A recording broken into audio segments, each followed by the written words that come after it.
We have an amazing story for you, an amazing story. Charlene Cothran spent 3 decades as a militant gay rights activist. But last year, she stunned the gay and lesbian community by announcing that she had become a born-again Christian.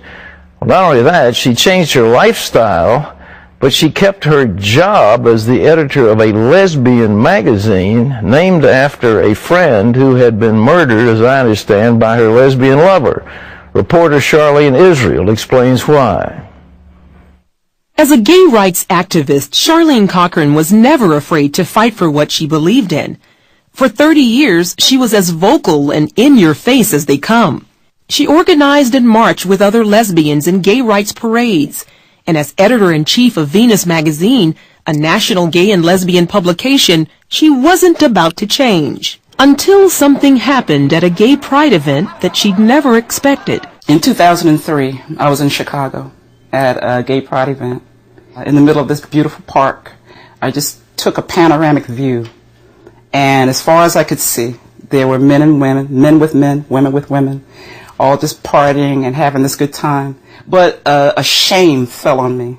I felt so out of place. I knew something spoke in my spirit that this is that road that is leading to destruction, and you're on it. It took several years to come to terms with this vision, and during that time, Cothran continued to publish her gay and lesbian magazine. But she couldn't escape the message she'd heard that day in 2003. I kept myself busy with marches and activism and magazine publication and appearances. I always at that, in the still of the night, when everything is over, you're just tired and everything is over, there's still that little voice. You're not right with God. Cothran says she longed for peace, but even in the midst of a long-term relationship, she felt intense loneliness. She'd grown up in a Christian home and had come into the lesbian lifestyle at 19 after several bad relationships with boys. I didn't want anything to do with men anymore. I was away at college, and of course that was a whole new world. And in that world there were many, many women who were attracted to me. And of course I was attracted to them. And these were women who were nurturing, who wanted to get to know who I was intellectually, who were organizers, and who I found a lot of comfort in. And it felt good. It felt right. But by 2006, it didn't feel right anymore. Then in June of that same year, a local pastor called Cothran regarding an article in one of her publications. She didn't know anything about Cothran's life and proceeded to talk to her about God. I said, what are you going to do about your life? I said, you need to get your life together. So she says, well, I'm in the life. I said, yes, I know. That's why I'm talking to you. I said, but you don't have to stay in the life. You can be delivered today, right now, right where you are. They talked for a while, and Cothran remembers her words. I can tell that you want to come back to God, but you feel unworthy. You feel that God can't use you because you've been marching and publishing, and you've been, such a proud lesbian all these years. She said, but that's not true. He's waiting. That day changed everything for Charlene Cothran as she finally asked Jesus Christ to come into her heart and forgive her. It was a personal transformation she immediately wanted to share with her gay and lesbian followers. She wrote a front-page article in her magazine called Redeemed, 10 Ways to Get Out of the Gay Life If You Want Out. When the Lord saved me, I knew that everything would change. All of the editorials in my publication, the mission of the magazine has changed. We're going to be calling people out of homosexuality. Most of the response from the gay and lesbian community has been fierce and negative.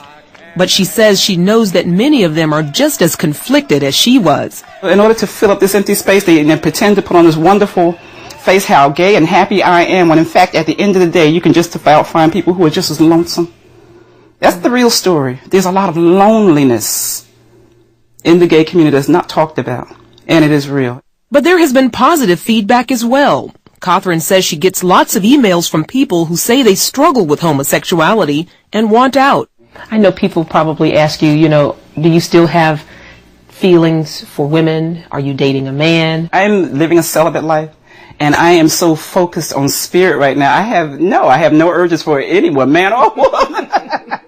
With a new outlook about herself and life, Charlene Cochran is still on the front lines of the gay rights battle, Only now she sees it as a spiritual fight to lead others to the freedom she's found. Our mission now is to educate and to turn people away from the homosexual lifestyle simply by presenting the truth. We simply want to have people to question what they've learned through the pages of Venus magazine over the past 13 years. Prior to Cothran's conversion, Venus circulated about 35,000 copies per issue, which ran 4 times a year. But after the issue featuring her testimony, the gay political machine pressured advertisers to drop the magazine, and gay pride events and college campuses no longer subscribe. But in her own words, Cothran has no regrets about her change.